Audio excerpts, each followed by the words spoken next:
सुल्ताना अपने घटियापन में इतना गिर जाती है कि वो अपने बेटे की खुशियों को तबाह कर देती है, क्योंकि वो हदीका से जो नफरत करती ही है, लेकिन वो तो फरहान की औलाद से भी हाथ धो बैठती है।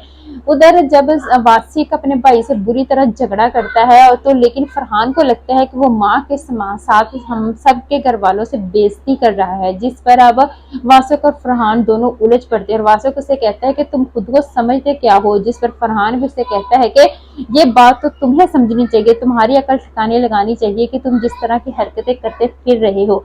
लेकिन वासिक कहता है कि मैं ऐसी कोई हरकतें नहीं कर रहा, मैं जो कह रहा हूँ हकीकत ही है। लेकिन फरहान उसकी सारी बात सुनकर उसके मुंह पर थप्पड़ मार देता है, और ये बात अब वासिक से बिल्कुल बर्दाश्त नहीं होती, क्योंकि वो दोनों खून किसका है, उसी सुल्ताना बेगम का है, जिसने चाले चलने में कोई कसर नहीं उठा रखी। वो हदीका को नुकसान पहुंचाते पहुंचाते अपने घर का बेड़ा गर्क कर चुकी है। वासक भी अब फरहान के मुंह पर वैसे ही थप्पड़ मार देता है।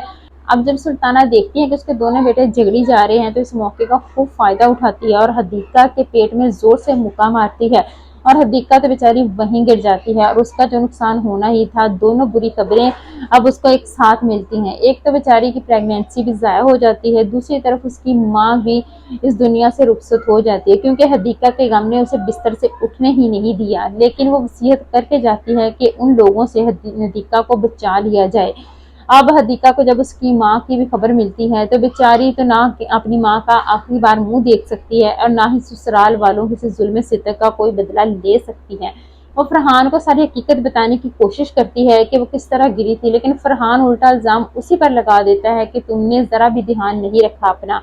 लेकिन वो कहती है कि ये सब कुछ तुम्हारी माँ का किया धरा है। लेकिन फरहान अब उसकी कोई बात सुनने का रवादार नहीं है, क्योंकि वो तो अपनी माँ के खिलाफ एक लफ्ज भी सुनना नहीं चाहता।